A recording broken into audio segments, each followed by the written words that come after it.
सबैजनालाई ख्रीष्ट अभिवादन जय मसीह। म विकल श्रेष्ठको आशा गर्छु तपाईहरु सबैजना सन्चै हुनुहुन्छ होला भनेर।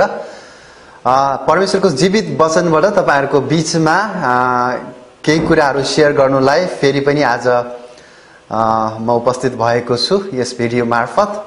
हुन्छ, आज परमेश्वरको जीवित वचनलाई हामी लुका 19 अध्यायको 1 देखि 10 पदसम्ममा म केन्द्रित हुनेछु। पहिला यसलाई म छिटो गरिकन म एकचोटि पढ्नेछु र त्यसपछि हामी बाँकी चर्चाहरू हामी गर्नेछौँ। यहाँ यसरी लेखिएको छ, शीर्षकमा कर उठाउने जखायास भनेर लेखिएको छ। येशू यरियोमा प्रवेश गरेर त्यहाँबाट जाँदै हुनुहुन्थ्यो। त्यहाँ जखायास नाउँ भएका एकजना मानिस थिए। तिनी कर उठाउनेहरूमा प्रमुख मानिस थिए अनि धनी थिए। येशू को हुनुहुँदो रहेछ भनेर तिनी हेर्न चाहन्थे, तर पुड्को भएको हुनाले भिडले गर्दा तिनले देख्न सकेनन्। तिनी उहाँलाई हेर्न अघि अघि दौडेर एउटा अन्जिरको रुखमा चढे, किनकि येशू त्यही बाटो भएर जान लाग्नु भएको थियो।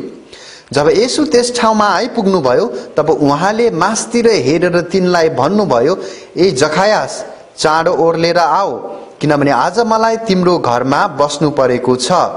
तिनी झट्टै ओर्लेर आए अनि खुसी साथ उहाँको सत्कार गरे। जब मानिसहरूले यो देखे तिनीहरू सबै यसो भनेर गनगनाउन लागे, उनी पापीको घरमा पाहुना लाग्न गए। जखायासले खडा भएर प्रभुलाई भने, प्रभु हेर्नुहोस्, म आफ्नो सम्पत्तिको आधा भाग गरिबहरूलाई दिन्छु र कोहीबाट अन्यायपूर्वक केही लिएको छु भने म त्यसको 4 गुणा फिर्ता गरिदिनेछु। तब येशूले तिनलाई भन्नुभयो, आज यस घरमा मुक्ति आएको छ, किनकि यिनी पनि त अब्राहमका छोरा हुन्। किनभने मानिसको पुत्र हराएकालाई खोज्न र बचाउन आएको हो। आमेन। हुन्छ, म छोटो प्रार्थना गर्नेछु, त्यसपछि म अगाडि बढ्नेछु। आउनुहोस् हामी प्रार्थना गरौँ। प्रभु येशू, तपाईँ परमेश्वरलाई हामी धन्यवाद भन्दछौँ आजको यो आशिषमय समय दिनुभएको लागि। तपाईँको जीवित वचन भर्खरै पढिएको छ। यो वचनद्वारा आज हाम्रो जीवनमा तपाईले नयाँ काम गर्नुहोस् र हाम्रो जीवनलाई परिवर्तन गर्नुहोस्। सहायता माग्छौँ येशू प्रभुको नाउँमा। आमेन। हुन्छ, भर्खरै हामीले पढ्यौँ यो खण्डलाई। यहाँ चाहिँ जखायास भन्ने एकजना कर उठाउनेहरूको प्रमुख येशू ख्रीष्ट को हुनुहुँदो रहेछ भनेर हेर्ने एकदमै उत्कट इच्छा चाहिँ यो व्यक्तिलाई थियो। र येशू ख्रीष्ट बाटोमा जाँदै गर्नु हुँदाखेरि यो जखायास त्यो उसँग यति तीव्र चाहना थियो येशू ख्रीष्टलाई हेर्ने कि उसलाई चाहिँ वास्तवमा उसलाई ऊ पुड्को भए पनि, ऊ एकदमै होचो भए पनि त्यो कुराले उसलाई केही पनि अर्थ राखेको थिएन। अब यहाँ हेर्ने हो भने ऊ चाहिँ एउटा अन्जिरको रुखमाथि चढेर बसेको छ र येशू ख्रीष्ट एकदमै नियतवश इन्टेन्सनली येशू ख्रीष्ट त्यहाँ जानुहुन्छ र त्यसपछि येशू ख्रीष्टले जखायासलाई देखेर उहाँले भन्नुहुन्छ, चाँडो ओर्लेर आऊ, किनभने आज मलाई तिम्रो घरमा बस्नु परेको छ। अब त्यसपछि यो जखायासको खुसीको सीमै रहँदैन, किनभने जखायास एक त कर उठाउनेहरूको प्रमुख मान्छे हैन। किनभने यहुदीहरूले यो कर उठाउनेहरूलाई पटक्कै रुचाउँदैन थियो। उनीहरूलाई पटक्कै मन छैन यो व्यक्तिहरूसँग हैन। यिनीहरूको चाहिँ भनौँ न पानी बाराबार भने जस्तो एउटाले अर्कालाई यिनीहरूले राम्रो ठान्दैन, मनै पराउँदैन। त्यो माथि येशू जस्तो प्रमुख मान्छे, एकदमै प्रख्यात मान्छे, एकदमै चमत्कारिक काम गरिराख्नु भएको मान्छे उसकोमा आएर यसरी चाहिँ म चाहिँ आज तिम्रो घरमा बस्छु भन्दाखेरि ऊ साँच्चै खुसीले अब उसको सीमै छैन। त्यो भएर ऊ एकदमै खुसी साथ उहाँको सत्कार गर्नलाई ऊ राजी हुँदछ र येशू ख्रीष्टलाई चाहिँ स्वागत गरेर उसले आफ्नो घरमा लाँदछ। र त्यसपछि घरमा पुगिसकेपछि यहाँ जखायासले भनेको एउटा यो वचन म फेरि पनि एकचोटि पढ्न चाहन्छु। 8 पदमा, प्रभु हेर्नुहोस्, म आफ्नो सम्पत्तिको आधा भाग गरिबहरूलाई दिन्छु र कोहीबाट अन्यायपूर्वक केही लिएको छु भने म त्यसको 4 गुणा फिर्ता गरिदिनेछु। अब यो अचम्म तरिकाले यो जखायासको जीवनमा आएको परिवर्तन चाहिँ यो गजबको छ फेरि है। यसमा हामीले हेर्यौं भने यस्तो कर उठाउने मान्छे, पैसाको लागि मरिहत्ते गर्ने मान्छेमा अब मैले जसरी कमाएको छु म त्यसको चाहिँ 4 गुना फिर्ता गरिदिन्छु भनेर यो भन्दै गर्दाखेरि यो साँच्चै अचम्मको कुरो थियो वास्तवमै। अनि जो अन्तिममा उसमा आएको परिवर्तनलाई देखेर येशू ख्रीष्टले भन्नुहुन्छ कि साँच्चै यो घरमा मुक्ति आएको छ, किनकि यिनी पनि त अब्राहमका छोरा हुन्, किनभने मानिसको पुत्र हराएकालाई खोज्न र बचाउन आएको हो भनेर येशू ख्रीष्टले भन्नुभएको छ। अब घटना यति नै हो, तर म यसबाट सिक्नुपर्ने कुराहरू त एकदमै धेरै छन्। तर म एउटै मात्र कुरामा विशेष गरी केन्द्रित हुन चाहन्छु, यो 10 पदमा, किनभने मानिसको पुत्र हराएकालाई खोज्न र बचाउन आएको हो भनेर। प्रियहरू, एउटा कुरा म विशेष आज जोड दिन चाहन्छु कि परमेश्वरको चाहिँ हाम्रो जीवनमा कुनै न कुनै योजना राखेरै उहाँले हामीलाई यो पृथ्वीमा हाम्रो अस्तित्व हुन आयो। हामी चाहिँ दुर्घटनावश यो ठाउँमा छैनौं। हामी मात्र होइन कि परमेश्वरले सृष्टि गर्नु भएको कुनै पनि कुरा त्यत्तिकै छैन। मान्छेको मात्रै होइन। उदाहरणको लागि सूर्य आकाशमा किन छ? परमेश्वरले सूर्यको सृष्टि किन गर्नुभयो? हैन, कतिचोटि हामीलाई लाग्छ होला सायद लुगा सुकाउनलाई, हैन। हाम्रो सीमित दिमागले हामी यस्तो पनि सोच्न सक्छौं कि सूर्य चाहिँ सायद लुगा सुकाउनको लागि यहाँ छ होला भनेर, हैन। तर प्रियहरू, हैन, हामीले एकचोटि सूर्यलाई यसो विचार गर्दाखेरि सूर्यले के गर्छ? सूर्यको किरणबाट आज मानव जीवन अनि यो सारा संसारको अस्तित्व सूर्यको कारणले पनि छ। उदाहरणको लागि सूर्यको किरण भएन भने हरियो रुख बिरुवाले उसले खाना बनाउन सक्दैन, किनभने रुख बिरुवालाई खाना बनाउनको लागि उसलाई सूर्यको किरण चाहिन्छ, त्यसपछि पानी चाहिन्छ, त्यसपछि कार्बन डाइअक्साइड चाहिन्छ। यो तीनटालाई मिलाएर मात्रै रुख बिरुवाले चाहिँ के गर्न सक्छ? खाना बनाउन सक्छ। जब रुख बिरुवाले खाना बनाउँछ तब रुख बिरुवाले अनि के फाल्छ? अक्सिजन फाल्छ। भन्नुको मतलब सूर्यको अस्तित्व किन छ त भन्दाखेरि त्यसको अस्तित्व चाहिँ हाम्रो जीवनसँग सम्बन्धित छ। यदि सूर्यको किरण भएन भने अक्सिजन उत्पादन हुने काम नै बन्द हुन्छ। तपाईहरुले यो वाटर साइकलको विषयमा पनि सुन्नु भएको होला, हैन? जलचक्र। सूर्यको अस्तित्व यदि थिएन भने, छैन भने, भएन भने आकाशबाट पानी पर्नु सक्दैन। भन्नुको मतलब मानव जीवन सम्भव छैन। परमेश्वरले यस्ता निर्जीव कुराहरूलाई पनि यस्तो प्रकारले सोचेर मानव जीवन चल्नलाई उहाँले यस्ता कुराहरू राखिदिनु भएको छ।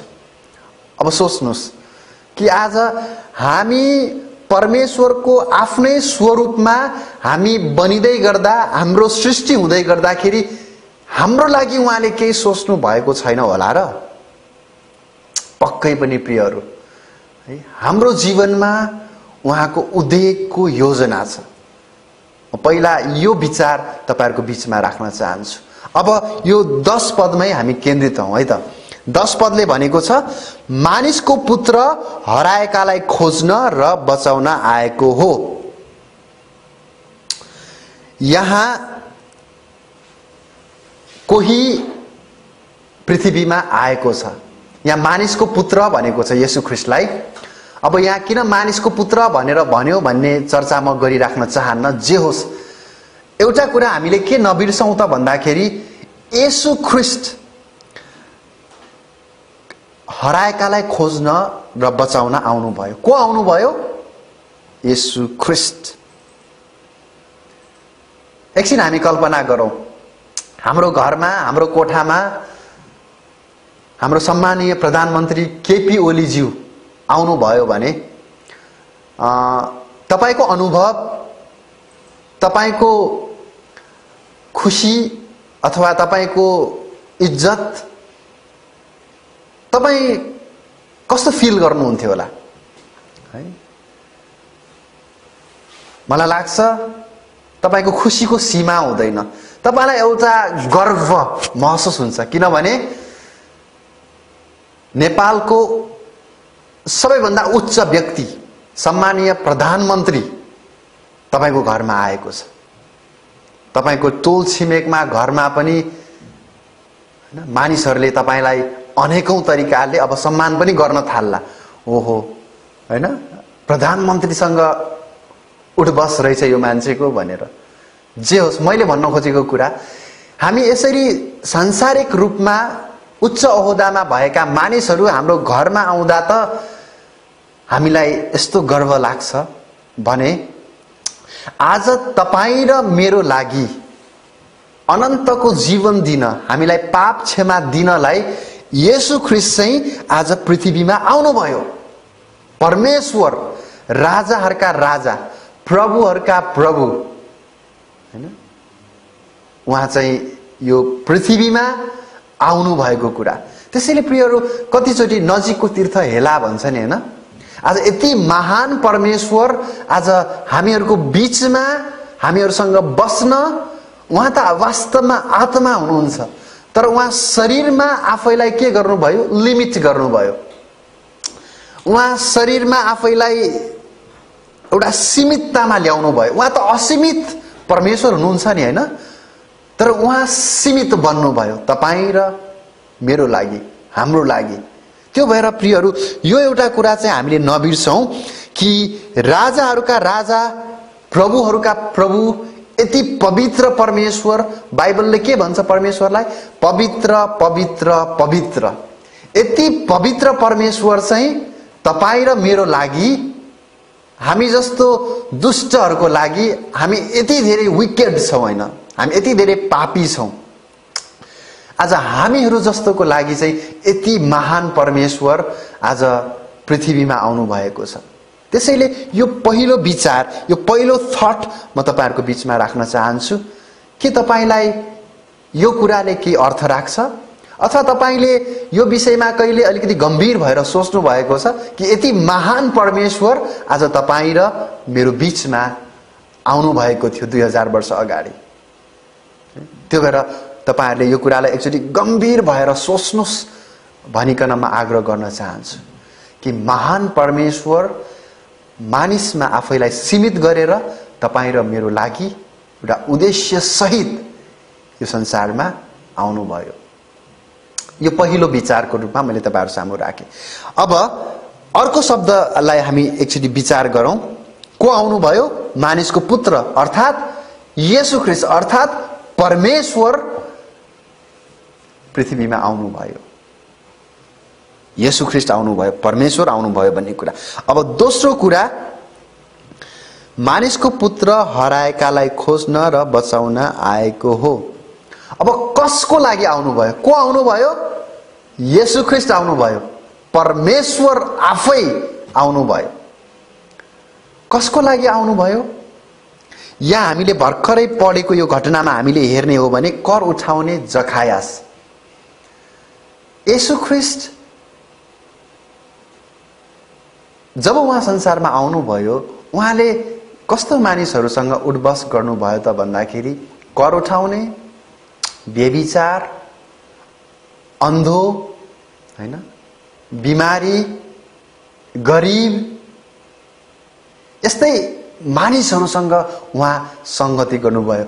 बाइबलले स्पष्ट भन्छ कि मानिसको पुत्र येशू ख्रीष्ट चाहिँ निरोगीहरूको लागि होइन तर रोगीहरूको लागि नै आउनु भएको हो। उहाँले यसलाई यसरी भन्नुभएको छ हैन कि निरोगीहरूलाई वैद्यको आवश्यकता पर्दैन तर रोगीहरूलाई पर्दछ। त्यो भएर प्रियहरू, मैले अघि पनि भने यति महान परमेश्वर हामी जस्तो फोहोरी, हामी जस्तो पापी मानिसहरूको लागि आउनु भयो। यो आफैमा एउटा उद्वेगको कुरा छ, यो एकदमै अचम्मको कुरा छ प्रियहरू। कतिचोटि अब यो कुरालाई चाहिँ हामीलाई अब खासै केही जस्तो लाग्दैन कि। मैले अघि उदाहरण दिएँ नि, आज हाम्रो घरमा अब कोही कलाकार आयो भने, कोही मन्त्री आयो भने हामीलाई कति गर्व लाग्छ, कस्तो ठुलो कुरा जस्तो लाग्छ हामीलाई, हैन? तर आज यति महान परमेश्वर हामी जस्तो अयोग्य मानिसहरूको जीवनमा उहाँ आउन चाहनुहुन्छ र उहाँ 2000 वर्ष अगाडि पृथ्वीमा आउनु भएको थियो। तर त्यो कुरालाई मानिसहरूले बुझेन, तर उहाँलाई चाहिँ उल्टै क्रुसमा टाँगिदियो। खैर त्यो अर्को पाटो छ। तर जे होस्, दोस्रो बुदा थट मैले तपाईहरुसम्म राख्न खोजेको चाहिँ हामी जस्तोहरुको लागि, हामी जस्तो पापीहरुको लागि, हामी जस्तो काम नलाग्ने अयोग्य व्यक्तिहरुको लागि यति महान परमेश्वर आउनुभयो। अब तेस्रो पोइन्ट, तेस्रो थट चाहिँ किन आउनुभयो? हराएकालाई खोज्न र बचाउन। अब यो खोज्न भन्ने शब्दमा एकछिन समय बिताउन चाहन्छु। येशू ख्रीष्ट किन आउनुभयो? मैले अघि भने सुरुमै उहाँ एउटा उद्देश्य लिएर आउनुभयो। उद्देश्य के हो? खोज्नको लागि। प्रियहरू, तपाईहरुले आफ्नो कुनै सामान तपाईहरुले हराउनु भएको छ? औँठी, पैसा, अथवा तपाई विवाहित हुनु भएको छ भने कहिले तपाईले आफ्नो छोराछोरीलाई कतै 1-2 दिनको लागि अथवा 1-2 घण्टाको लागि तपाईले कहिले बजारतिर छोडिएको छ, हराएको छ? ल सपोज पैसाको त कुरा नगरौँ, हुन त ठुलो रकम हराउँदाखेरि पनि हामीलाई कति ठुलो चोट लाग्छ, हैन? हामी कति धेरै आत्तिन्छौँ, कति धेरै चिन्तित हामी हुन्छौँ। अब यो पैसाको कुरा गरौँ अथवा हामी औँठीको कुरा गरौँ अथवा अरू वस्तुहरू, चिजबिजको कुरा गरौँ। तर अहिले म यो पनि गर्न चाहन्न, तर हामी मान्छेको कुरा गरौँ। यदि तपाईँ विवाहित हुनुहुन्छ र तपाईको सन्तान छ, तपाईको सन्तान तपाईसँग बजारमा जाँदाखेरि 4-5 घण्टाको लागि हरायो, तपाईको हृदयमा के कुरा खेल्छ होला? तपाईलाई कस्तो महसुस हुन्छ होला? मलाई लाग्छ त्यो शब्दले हामी बयान पनि गर्न सक्दैनौँ त्यो अवस्था, त्यो क्षण भनेको। आज प्रियहरू, आज यस्तै गरी मानिस चाहिँ परमेश्वरसँगको सम्बन्धबाट हराइरहेका थिए। आज बाइबलमा हामीले पुरानो करार पल्टाउने हो भने बाइबलमा सोधिएको पहिलो प्रश्न के थियो थाहा छ? परमेश्वरले बाइबलमा पहिलो प्रश्न उहाँले के सोध्नुभयो? Where are you? आदम तिमी कहाँ छौ? हब्बा तिमी कहाँ छौ? That was his question. उहाँको प्रश्न नै तिमीहरू कहाँ छौ? किनभने परमेश्वरसँगको सम्बन्ध हाम्रो पिता पुर्खाले पाप गरेर बिगारेको थियो। त्यसपछि उनीहरू आत्मिक र शारीरिक तवरले परमेश्वरबाट टाढा भयो, अर्थात् हरायो, उनीहरू भाग्यो। त्यसपछि परमेश्वरले आएर सोध्नुभयो, आदम तिमी कहाँ छौ? Where are you? त्यो भएर यो ऊ बेलादेखिको प्रश्न हो प्रियहरू। आज हामी पापमा हराइरहेका छौँ, हामी पापमा हराइरहेका थियौँ। त्यो भएर यो हराउनु भन्ने शब्दलाई फेरि यसलाई हामीले गलत तरिकाले अथवा अन्यथा नसोच्नुस् तपाईहरूले। हराउनु भनेको परमेश्वरसँगको सम्बन्ध बिग्रनु हो। हाम्रो सम्बन्ध परमेश्वरसँग बिग्रेको थियो प्रियहरू। त्यो भएर हामी एउटा छोराछोरी भएर यदि बुवा र आमासँग हाम्रो सम्बन्ध बिग्रिन्छ भने बाइबलले चाहिँ त्यसलाई के भन्छ? हराएको अवस्था भन्छ प्रियहरू। त्यो भएर हाम्रो अवस्था त्यस्तै थियो र आज पनि छ। हामी हराइरहेको अवस्थामा छौँ प्रियहरू। त्यो भएर येशू ख्रीष्ट त्यही उद्देश्यको साथ हामीलाई खोज्न आउनुभयो। यो गजबको कुरा छ क्या प्रियहरू। तपाईले कोही डाक्टर देख्नु भएको छ जसले पेसेन्टलाई, जसले बिरामीलाई खोज्दै हिँड्छ? मलाई लाग्छ बिरामीले चाहिँ डाक्टरलाई खोज्दै हिँड्नु पर्ने हो। तर यहाँ कुरा उल्टो छ। आज संसारमा अनेकौं धर्महरू छन्, अनेकौं सिद्धान्तहरू छन्। हरेक सिद्धान्तले हरेक धर्मले के सिकाउँछ त भन्दाखेरि यस्तो यस्तो गर्नुस् मोक्ष प्राप्त गर्न, बुद्धत्व प्राप्त गर्न, जन्नत प्राप्त गर्न, मुक्ति प्राप्त गर्न 1 2 3 मा यस्तो यस्तो गर्नुस् भनेर भन्छ। तर बाइबल कुन अर्थमा फरक छ त भन्दाखेरि म यो ठाउँमा उभिएर कुनै पनि धर्मको मैले आलोचना गर्न चाहन्न। हामी नेपालीहरू सबैजना एक ठाउँमा मिलेर बस्नुपर्छ। बस एउटा भिन्नता के छ त भन्दाखेरि बाइबलमा उल्लेख गरिएको परमेश्वर येशू ख्रीष्टले चाहिँ यस्तो गर उस्तो गर अनि तिमीले मुक्ति पाउँछौ भन्नु भएन, यता जाऊ उता जाऊ भन्नु भएन। तर उहाँ चाहिँ स्वर्गलाई छोडेर उहाँ चाहिँ पृथ्वीमा आउनुभयो। यता जाऊ उता जाऊ भन्नु भएन, तर उहाँ नै आउनुभयो।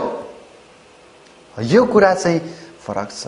उहाँ हराएकाहरूलाई खोज्नलाई येशू ख्रीष्ट चाहिँ आउनुभयो। अब यो हराएको कुरा, अब अर्को एउटा शब्द छ बचाउनलाई। अब येशू ख्रीष्ट बचाउनलाई आउनुभयो। कसबाट बचाउन? अब हामी सोचौँला मानिसलाई चाहिँ कसबाट बचाउने? शैतान, पक्कै पनि शैतानबाट बचाउन आएको होला। येशू ख्रीष्ट शैतानबाट बचाउन आएको होला भनेर होइन प्रियहरू। येशू ख्रीष्ट उहाँ आफैबाट हामीलाई बचाउन आउनु भएको। अब यो अलिकति प्याराडक्सियल सुनिन्छ होला है। हामीलाई खतरा, वास्तवमा हामीलाई खतरा शैतानबाट होइन, परमेश्वरको क्रोधबाट छ। किन त भन्दाखेरि परमेश्वर यति धेरै पवित्र पवित्र पवित्र हुनुहुन्छ अनि हामी यति धेरै पापी पापी पापी छौं कि प्रियहरू, यो पवित्र परमेश्वरको अगाडि हामी पापी मानिसहरू एक ठाउँमा बस्नै सक्दैन।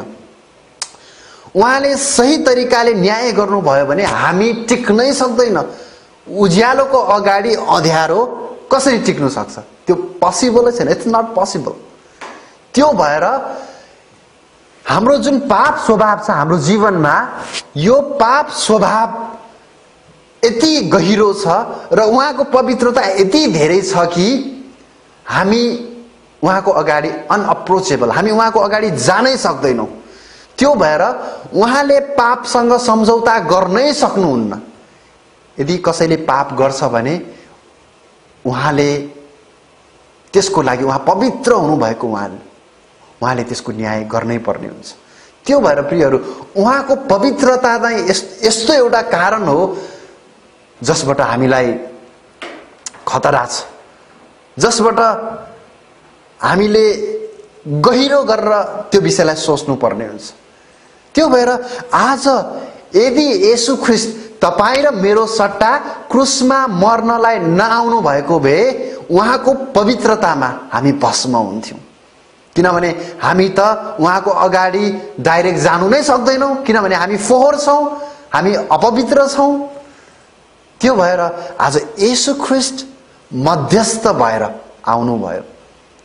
आज येशू ख्रीष्टद्वारा हामी पिताकोमा जान सक्छौं। त्यो भएर बाइबलले भन्छ I am the way the truth and the life. Yeshu ख्रीष्टले भन्नुभएको छ बाटो सत्य र जीवन म नै हुँ, मद्वारा बाहेक पिता कहाँ कोही पनि जानु सक्दैन।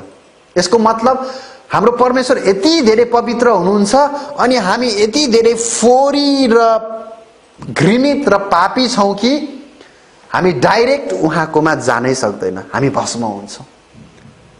अँध्यारो र उज्यालो एक ठाउँमा जानु सक्दैन। त्यो भएर that's why we need Jesus Christ. त्यो भएर हामीलाई येशू ख्रीष्टको आवश्यकता छ। प्रियहरू, यस्तो भन्दै गर्दाखेरि अलिकति घमण्डी परमेश्वर जस्तो पनि देखिन्छ।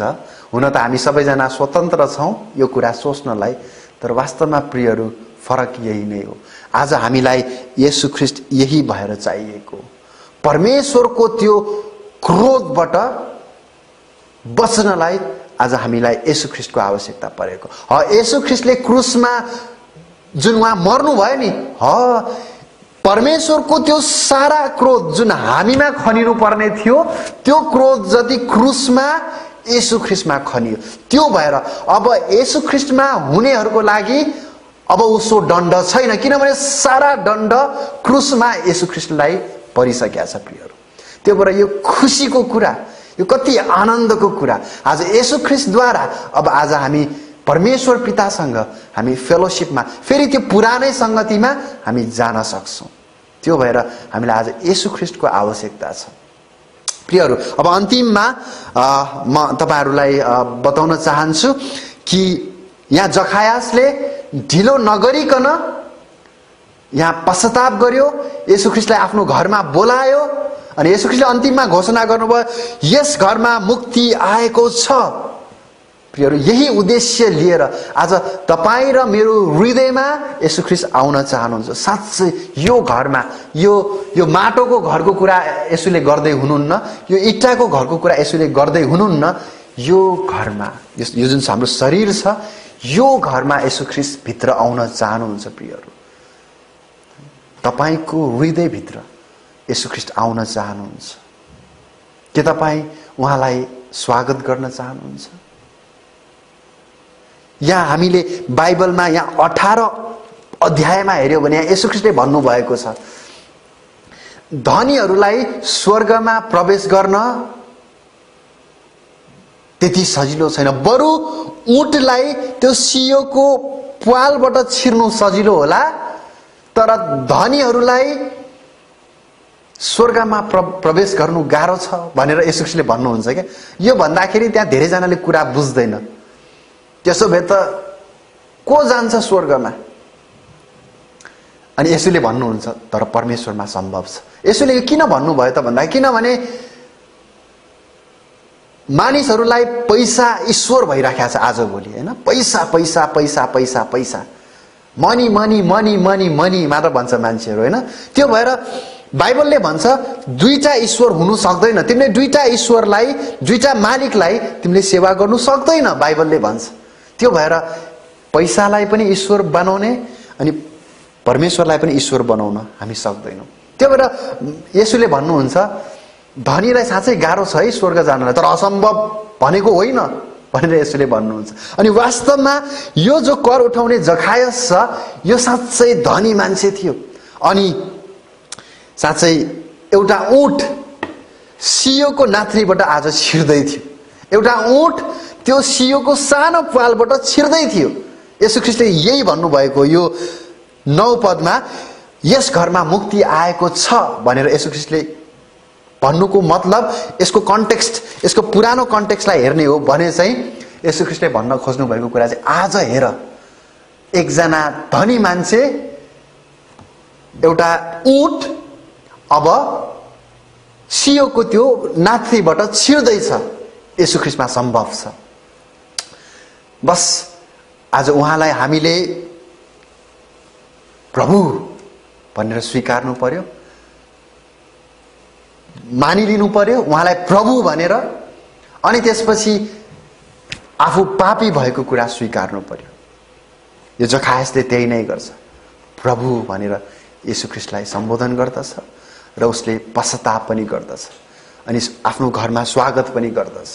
अनि येशू ख्रीष्टले घोषणा गर्नुहुन्छ कि यो घरमा मुक्ति आएको छ। प्रियहरू, म अन्तिममा यही भन्न चाहन्छु परमेश्वरको तपाईको जीवनमा ठुलो योजना छ। परमेश्वर तपाईको हृदयमा आउन चाहनुहुन्छ।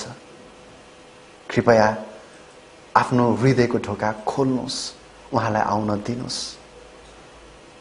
हुन्छ, आउनुहोस् हामी प्रार्थना गरौँ। आजको वचनलाई म यही राख्नेछु। परमेश्वर पिता, हामी तपाईलाई धन्यवाद भन्दछौँ यो आशिषमय समय दिनुभएको लागि। तपाई महान परमेश्वर हुनुहुन्छ। हामी साँच्चै अपवित्र छौँ, हामी फोहोरी छौँ, तर तपाई पवित्र पवित्र पवित्र पवित्र परमेश्वर हुनुहुन्छ। साँच्चै प्रभु, आज तपाई धेरै मानिसहरूको हृदयमा जन्मन चाहनुहुन्छ, तपाई आउन चाहनुहुन्छ। प्रभु, म बिन्ती गर्दछु जसरी यो वचन आज हामीले सुन्यौं, आज तपाईका मानिसहरूले, तपाईका सृष्टिहरूले आज आफ्नो हृदयको ढोका खोलेर तपाई येशूलाई आफ्नो व्यक्तिगत प्रभु र मुक्तिदाता भनिकन स्वागत गर्न सक्नु भएको होस्। तपाईको वचनमा शक्ति छ, तपाईको वचन जीवित छ अनि क्रियाशील छ। प्रभु, यो वचनले काम गरोस्। येशू प्रभुको नाममा आमेन। हुन्छ। सबैजनालाई फेरि पनि जय मसी।